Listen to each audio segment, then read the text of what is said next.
صاحب طبقات کہتے ہیں میرے مصطفیٰ کریم سید عالم صلی اللہ علیہ وسلم کے وصال ظاہری کے ایام قریب آئے تو حضور نے سرخ پٹی باندھی، تیز بخار ہے نبی کریم کو، 2 صحابہ سہارا دے کے مسجد میں لائے، نبی پاک علیہ السلام کو بظاہر سہارا دے کے لایا گیا، کریم رسول نے لوگوں کو جمع کیا، حضور آج کیا ہونے والا ہے، آج کیا کہا جائے گا، آج کس لیے میٹنگ بلائی ہے؟ نبی کریم کے کل صحابہ جب مسجد میں جمع ہوئے تو کھچا کھچ مسجد بھری ہے، وصال ظاہری سے چند یوم پہلے کی بات۔ نبی پاک نے فرمایا آج تمہیں کوئی جہاد کی ترغیب نہیں دینی، آج کوئی نیا پیغام نہیں دینا، آج تمہیں بتانا ہے کہ رب نے اپنے بندے کو اختیار دیا ہے، چاہے تو دنیا میں رہے، چاہے تو اس کی بارگاہ میں حاضر ہو جائے۔ اس عبد نے بارگاہ ربوبیت کی طرف لوٹنے کا ارادہ کر لیا ہے۔ حضرت صدیق اکبر رونے لگے تو صحابہ نے کہا تمہیں کیا ہوا؟ کہنے لگے سمجھ نہیں رہے، کسی کی بات نہیں کر رہے، نبی پاک تو اپنی بات فرما رہے ہیں، اس نے جانے کا ارادہ کر لیا۔ سنیے میرے بھائی، محبوب پاک نے فرمایا بھائی کسی شخص کو میری طرف سے کوئی تکلیف پہنچی ہو تو بدلہ لے سکتا ہے، بدلہ لے سکتا ہے، کسی کو تکلیف پہنچی ہو۔ صحابہ پھوٹ کے رونے لگے، محبوبہ کرم ہی کرم ہوا ہے، رحمت ہی رحمت آئی، آپ کے بارے میں گمان کرنے والا بھی دائرہ ایمان سے نکل جائے گا۔ حضور آپ کیا فرما رہے ہیں؟ فرمایا نہیں بھائی اٹھو۔ پیچھے سے جناب عکاشہ بن محصن اٹھے، ہاتھ کانپتے ہیں، آگے بڑھے، کہنے لگے یا رسول اللہ ایک جنگ کے موقع پر آپ نے درہ مارا تھا، ننگی پیٹھ پر صفیں سیدھی کراتے، بات دل میں رہ گئی ہے، میں نے بدلہ لینا ہے۔ نبی کریم نے فرمایا بلال دوڑ کے جاؤ، فاطمہ کے گھر درہ پڑا ہے، درہ لاؤ۔ سیدنا بلال حبشی کہتے میں گیا، دستک دی، سیدہ طیبہ طاہرہ حضرت فاطمہ فرمانے لگی بلال کیسے آئے ہو؟ اماں جی وہ درہ چاہیے تھا۔ سیدہ کو تشویش ہوئی، کہنے لگے بلال نہ تو جنگ پہ جانا ہے، نہ جہاد ہے، نہ کوئی ایسا موقع ہے، حضور کی تو طبیعت مبارک بظاہر بڑی علیل ہے، درہ کیا کریں گے؟ حضرت بلال عرض کرنے لگے اماں جی ایک صحابی بدلہ لینے لگے ہیں، صاحب طبقات نے جملے لکھے ہیں، کہتے ہیں بی بی صاحبہ نے درہ بھی دیا اور امام حسن حسین کو بھی باہر نکالا، فرمانے لگی عکاشہ سے کہنا 100 درے مارے، ان 2 شہزادوں کے جسم پر نبی پاک کے قریب نہ جائے، میں نے 2 بچے پیدا ہی اپنے محبوب پر قربان کرنے کے لیے کیے، ان کو لے جائے۔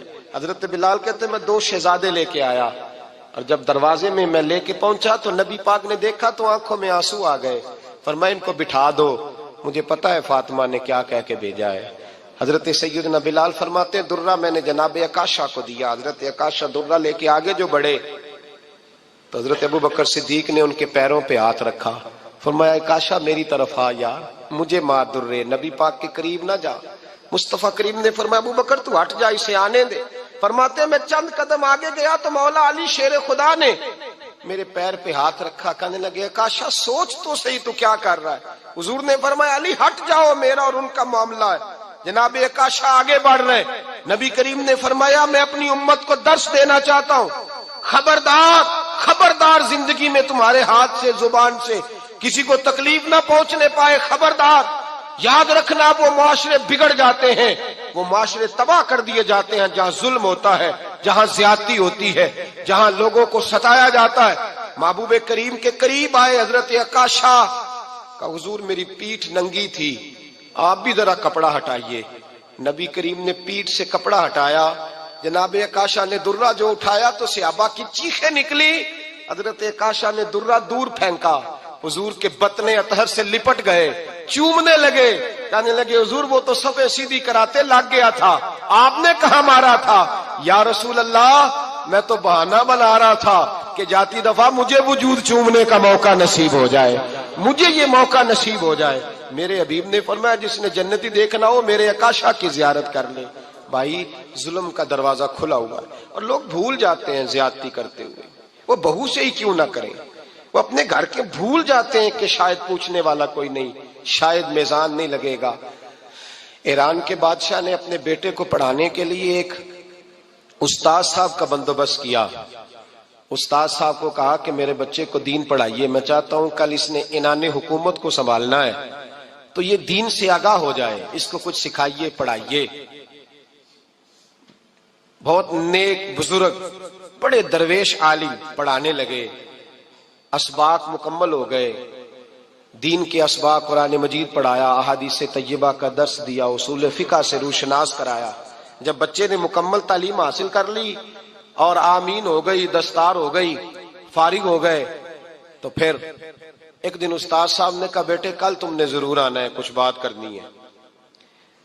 شہزادہ گیا ملنے استاد صاحب سے، استاد صاحب نے کنڈی لگا لی، ہاتھ میں درہ پکڑ لیا، مار مار کے پورے وجود کو زخمی کر دیا، کوئی غلطی نہیں، کوئی بات نہیں، مارا۔ اب بچہ آیا آ کے بادشاہ سلامت سے کہا کہ ابا جی سمجھ نہیں آئی، بڑا مارا ہے استاد نے۔ تو سیانے تھے نا بادشاہ، یہاں تو قاری صاحب روز کٹہرے میں کھڑے ہوتے ہیں، مولوی صاحب آپ نے میرے بچے کو کیوں مارا ہے؟ آپ 8,000 کے مولوی ہیں، میرا کئی کروڑ کا بچہ ہے، سویرے بدل لیں گے، خبردار آپ نے بچے کو ہاتھ لگایا۔ اپنی حیثیت میں رہے معاذ اللہ۔ جو قومیں استادوں کو کٹہروں میں کھڑا کرتی ہیں وہ ترقی نہیں کر پاتی، جو استادوں کو کٹہروں میں روز کھڑا کرتے۔ کہا ابا جی بڑا مارا ہے، تو والد بڑے سمجھدار تھے، کہنے لگے بیٹا استاد باپ ہوتا ہے، وہ زیادتی نہیں کرتا، کوئی بات ہوگی میں تیرے استاد کو کٹہرے میں نہیں بلاؤں گا۔ اماں سے بات کی، اماں کہنے لگی بیٹا میں تیرے باپ سے کیسے بات کروں، ڈر آتا۔ وقت گزر گیا، 22 سال بیت گئے،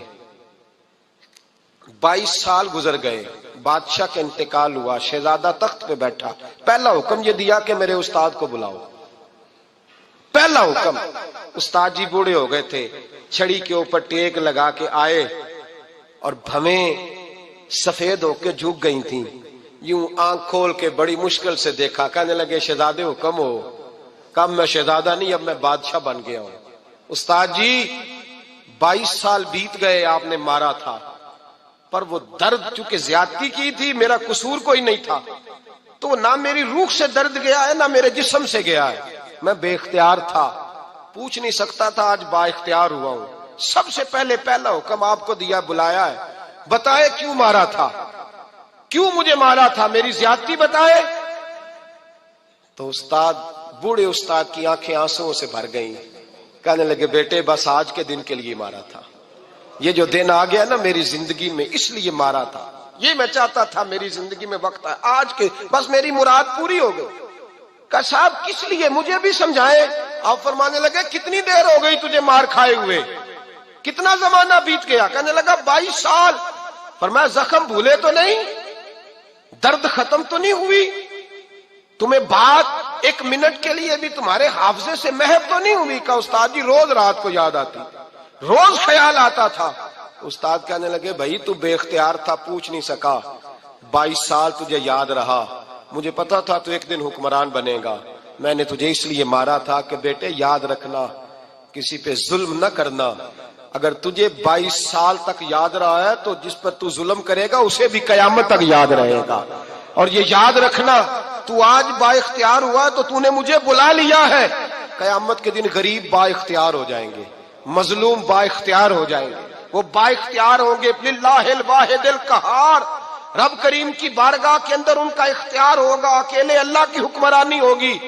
پھر وہ بلائیں گے بڑے بڑے کج کلا، دنیا میں جن کی پگڑیاں اونچی تھیں وہ سر جھکائے کھڑے ہوں گے، دنیا میں جو ڈکٹیٹر بنتے تھے ان کی پشتیں لال ہوں گی، ان کو غدار لکھا جائے گا، قیامت تک نہیں بھولے گا۔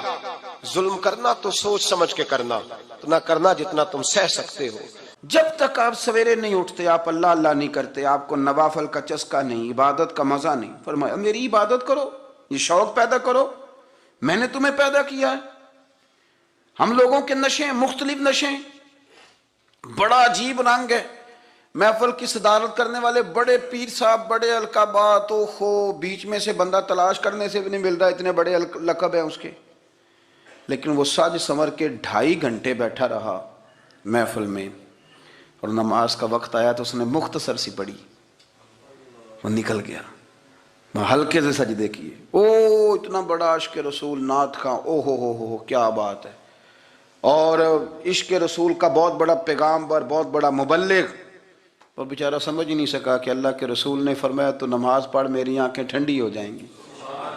تو یہ نشے کے عادی تو ہیں پر حقیقت کے قائل نہیں ہیں۔ یہ بس ٹھیک ہے، خوابوں کی دنیا میں لوگ زندہ ہیں، پر جن کو یہ جو نشہ تھا نا عبادت کا، یہ میرے رسول پاک کی چاہت ہے، یہ میرے نبی کریم علیہ السلام کی۔ آپ دیکھیں نا حضور مہینوں جا کے غار ہرا میں بیٹھتے، کیا وہاں تبلیغ کرتے تھے؟ کوئی کتاب لکھتے تھے؟ رسول کریم علیہ السلام مہینہ مہینہ رہتے غار حرا میں، کوئی نہ مجھے دیکھے، کوئی نہ مجھے ملے، حضور یہاں کیا ہے؟ فرمایا میں اپنے رب کی عبادت کروں گا۔ نبی کریم علیہ السلام نے سجدوں کے ساتھ پتھروں اور پہاڑوں کو آباد کر دیا، سجدوں کے ساتھ۔ آپ کا سجدہ آپ کو بہت ساری چیزوں سے چھڑا لیتا ہے، یہ بہت ساری جگہوں سے جھکنے سے بچا لیتا ہے۔ صوفیاء اولیاء یہ کیا کرتے تھے؟ یہ سجدے کا ذوق ہی تو پیدا کرتے تھے۔ سجدے کا ذوق شاہ عبدالعزیز دباغ رحمۃ اللہ تعالی علیہ اپنے مریدوں سے فرمایا کرتے تھے کہ اگر تم پکے نمازی بن جاؤ نا، تہجد گزار ہو جاؤ، تو میرے پاس آنا جانا چھوڑ دینا۔ عرض کی حضور کیوں؟ فرمایا میں تمہارے اور رب رسول کے راستے میں رکاوٹ نہیں بننا چاہتا، اور میرا مقصود ہے تمہیں وہاں تک پہنچانا۔ جب پہنچ گئے تو پھر میری ضرورت ختم ہو گئی۔ ہاں کبھی وسوس آئے، شک پیدا ہو، تکلیف ہو تو آنا، ورنہ میں نہیں چاہتا کہ میں رکاوٹ بنا رہوں۔ تم اللہ اللہ کرو، اس مالک کو راضی کرو۔ میرے رسول پاک علیہ وسلم نے فرمایا بندہ اللہ کے سب سے قریب اس وقت ہوتا ہے جب وہ سجدے کی حالت میں ہوتا ہے۔ کس کے قریب ہوتا ہے؟ اللہ کے سب سے قریب ہوتا ہے۔ وہ بڑا نیڑے ہے رب کے، بڑا قریب ہے، اس لیے کہ وہ حالت سجدہ میں۔ وہ جب سجدے کرتا ہے نا، اس کی بارگاہ میں جب جھک جاتا ہے، آپ ذرا سجدے کی کیفیت دیکھیں نا، زبان بھی یہاں ہے، آنکھ بھی یہاں ہے، کان بھی، عقل بھی ساری، اس نے سارا کچھ رکھ دیا سجدے میں۔ آپ وہ کبھی پیچھے جائیں تو دیہاتوں میں کہا جاتا تھا ناک سے نکیریں نکالو، بہت بڑی سزا ہوتی تھی نا، ناک سے نکیریں نکالو، بڑی سزا ہوتی تھی۔ تو اس نے کہا مالک مجھے کسی نے کہا نہیں، پر دیکھنا میں نے رکھ دی ساری عقل سجدے میں، اور رکھ کے کہا کیا؟ سبحان ربی یا اللہ، اللہ میں پست ہوں تو اعلیٰ ہے، اللہ تو میرا رب ہے اور تو سب سے اعلیٰ۔ اتنا، اور فرمایا جب یہ اس کیفیت میں ہوتا ہے تو پھر یہ اپنے رب کے قریب ہوتا ہے۔ کثرت عبادت، نوافل۔ ہمارے ہاں عمرے کی قرآن اندازی محفلوں پہ ہونے لگ گئی ہے، حالانکہ حدیث سے ثابت نہیں۔ میں دوستوں سے کہتا ہوں جائز ہے، کرنی چاہیے، عمرے کی قرآن اندازی جائز ہے، پر کسی حدیث میں نہیں آئی کہ قرآن اندازی کرو عمرہ کرو۔ حدیث میں قرآن اندازی یہ آئی ہے کہ نبی پاک علیہ السلام نے فرمایا تمہیں پتہ چل جائے نا پہلی صف کا ثواب کتنا ہے، تم قرآن اندازی کرو۔ عمرے کی قرآن اندازی کا تو پوسٹر چھپتا ہے، تو یہ والی قرآن اندازی کب ہونی ہے؟ ہونی چاہیے کہ نہیں؟ حضور نے فرمایا تمہیں پتہ چلے کہ اس کا ثواب کتنا، تو تم قرآن اندازی کرو، تم قرآن ڈالو۔ جب آپ نماز پڑھ رہے ہوتے ہیں، جب آپ کا مصلی آباد ہوتا ہے، صلاح الدین ایوبی ایک بزرگ سے ملاقات ہو گئی، بیت المقدس پر قبضہ تھا عیسائیوں کا، تو صلاح الدین بڑے پریشان تھے۔ بابا جی کہنے لگے پتر کیا ہوا؟ کہنے لگے حضور پتہ چلا ہے دشمن کے 2 بحری بیڑے اسلحہ لے کے آ رہے ہیں، مسلمان پہلے ہی کمزور ہیں، اور اب اگر 2 بحری بیڑے اور آ گئے تو حضور مسئلہ بن جائے گا۔ تو میں پریشان ہوں کہ کس طرح یہ کم مسئلے والی ہماری فوج ہے کیسے مقابلہ کرے گی۔ تو بابا جی کہنے لگے پتر اس طرح کرنا، آج رات تو بھی دعا کرنا اور میں بھی کروں گا، تو بھی دعا کرنا، آپ ناراض نہ ہونا، ہم تو پیروں والے ہیں، ہم تو پیروں کے نوکر غلام ہیں، ہمارا تو گزارا ہی نہیں، ہمیں تو ملتا ہے سارا کچھ وہاں سے۔ پر میرا سوال یہ ہے کہ تعویذ لینے جاتے ہو نفل کیوں نہیں پڑھتے؟ رات اللہ اللہ کیوں نہیں کرتے؟ یہ بھی تو ہمارے بزرگوں کا ہی طریقہ ہے، انہوں نے تو ہمیں سکھایا ہے۔ صلاح الدین ایوبی سے بزرگوں نے کہا کہ رات آج نا اللہ اللہ کرنا، تو میں تیرے لیے دعا کروں گا، تو بھی دعا کرنا۔ تو بندہ جب دکھی ہوتا ہے تو سجدہ کرتا ہے، تو پھر ہی تو مصلی بھیگ جاتا ہے، پھر ہی تو مزہ آتا ہے۔ سکھی بندہ تو کعبے جا کے نہیں روتا، دکھی تھے، تکلیف تھی، تو سر رکھا سجدے میں تو تڑپ گئے۔ اور وہ بابا جی کہتے ہیں میں مسجد آیا تو صلاح الدین چیخیں مار کے رو رہا تھا اور کہہ رہا تھا مالک میں کوئی اپنی شان کے لیے تو نہیں نہ لڑ رہا، اللہ کو میں کوئی قبضوں کے لیے تو نہیں لڑ رہا، مالک تیرے لیے لڑ رہا ہوں، مجھے بے آبرو نہ کرنا، میری مدد فرمانا۔ کہتے ہیں میں آیا تھا کہ مسجد میں دعا کروں گا، پر صلاح الدین ایوبی کو روتے دیکھا تو میں لوٹ گیا۔ تو سویرے صلاح الدین ملے تو بڑے خوش تھے. میں نے کہا پتر کیا ہوا؟ کہنے لگے حضور وہ بحری بیڑے دو آ رہے تھے نا اسلحہ لے کے, دونوں ڈوب گئے پانی میں, پانی میں ڈوب گئے. تو بابا جی کہنے لگے صلاح الدین وہ پانی میں نہیں ڈوبے, وہ تیرے آنسوؤں میں ڈوب گئے, وہ غرق ہو گئے. وہ جو تو نے مسلح بات کیا تو وہ تیرے آنسوؤں میں ڈوب گئے, وہ غرق ہو گئے, وہ تباہ, اتنے قیمتی تھے تیرے آنسو کے بہا لے گئے دشمن کے بحری بیڑوں کو. میرے بھائی ٹھیک ہو گیا جی, میرے عزیز سمجھ لیں اس بات کو ہمیشہ کے لیے, اور اس پر غور کر لیں اچھے طریقے سے کہ میرے رسول کریم سید عالم صلی اللہ علیہ وسلم نے نا ہماری توجہ دلائی, حضور نے ہمیں بتلایا, ہمارا ذوق بڑھایا عبادت کی طرف. ایک صحابی تھے حضرت ابو فاطمہ رضی اللہ تعالیٰ عنہ, یہ ترمذی شریف کی حدیث ہے. نبی پاک علیہ السلام نے فرمایا ابو فاطمہ قیامت کے دن مجھ سے جلدی ملنا چاہتے ہو کہ دیر کے ساتھ؟ تو کہنے لگے حضور کون ہوگا جو دیر سے ملنا چاہے گا, ہم نے تو جان دے دی وعدہ دیدار پر. اعلیٰ حضرت فرماتے ہیں جان دے دی وعدہ اور نقد اپنا دام ہو ہی جائے گا. مجھے لگتا ہے کہ یہ سودا نقد و نقد ہو جانا ہے, چونکہ ہم نے جان دے دی وعدہ دیدار پر. آپ نے وعدہ کیا تھا کہ مریں گے تو پھر زیارت ہوگی, تو مر گئے ہم زیارت کی خاطر. جان دے دی وعدہ دیدار پر, تو نقد اپنا دام ہو ہی جائے گا. اے رضا ہر کام کا ایک وقت ہے, دل کو بھی آرام ہو ہی جائے گا. تو حضرت ابو فاطمہ رضی اللہ تعالیٰ عنہ سے نبی پاک صلی اللہ علیہ وسلم نے فرمایا جلدی ملنا چاہتے ہو کہ دیر سے؟ عرض کی حضور فٹافٹ ملنا ہے, میں نے قیامت کے دن آپ سے جلدی ملنا ہے. تو نبی پاک علیہ السلام نے فرمایا پھر اس طرح کرنا, دنیا میں رہ کے سجدے زیادہ کرنا, پھر سجدے زیادہ کرنا, قیامت میں ملاقات جلدی ہو جائے گی, قرب ملے گا تمہیں. اپنے بچوں کے اندر دیکھیں نا, ہم شوق پیدا کرتے ہیں, ہمیں صحیح لفظ نہیں بولنے آتے پر ہم بچوں میں شوق پیدا کرتے ہیں کہ پتر ڈاکٹر بن جائے گا تو بڑا نفع کرے گا, تو لوگوں کی خدمت کرے گا, ملک و ملت کی خدمت کرے گا, تیرے ابا کا نام روشن ہوگا, تیرے دادا کی تعریفیں ہوں گی. ہم یہ ذوق پیدا کرتے ہیں. ہم اپنے نوجوانوں کے اندر یہ فکر پیدا کرتے ہیں, انہیں ہم سمجھاتے ہیں کہ میاں جب تم پڑھو گے محنت کرو گے تو فلاں آدمی کی طرح تمہارا نام ہوگا. یہ جتنا ذوق ہم بچوں کے اندر ان چیزوں کا پیدا کرتے, ہمیں حکم ہے کسی طرح ہم ذوق پیدا کریں کہ پتر نماز پڑھے گا تو اللہ راضی ہو جائے گا, تو سجدہ کرے گا. دیکھیں نا میرے رسول کریم علیہ السلام نے فرمایا 7 سال کے بچے کو مسجد لے کے جاؤ, یعنی اسے شوق دلاؤ, اس کے اندر یہ خاصیت پیدا کرو کہ اس کا دل کرے مسجد میں جانے کا, اس کے اندر یہ خصوصیات لاؤ کہ وہ ہمارے ہاں نا ہر چیز کو پرموٹ کیا جا رہا ہے, ہر چیز کو, یعنی سر سنگیت سکھانے کے لیے اکیڈمیاں بن گئی ہیں, ہر شے پرموٹ ہو رہی ہے. عبادت کا جذبہ کم ہوتا جا رہا ہے, اللہ کا ذوق ہمارے اندر نہیں رہا. اور اتنا مشکل ہم نے اپنے لیے بنا لیا ہے کہ وہ بندہ جو بڑی زبردست مذہبی گفتگو کر رہا تھا اور تگڑی بات کر رہا تھا, کیا بات ہے, لیکن نماز کے بارے میں کمزوری دکھا جاتا ہے, نوافل کے بارے میں وہ چپکے سے نکل جاتا ہے.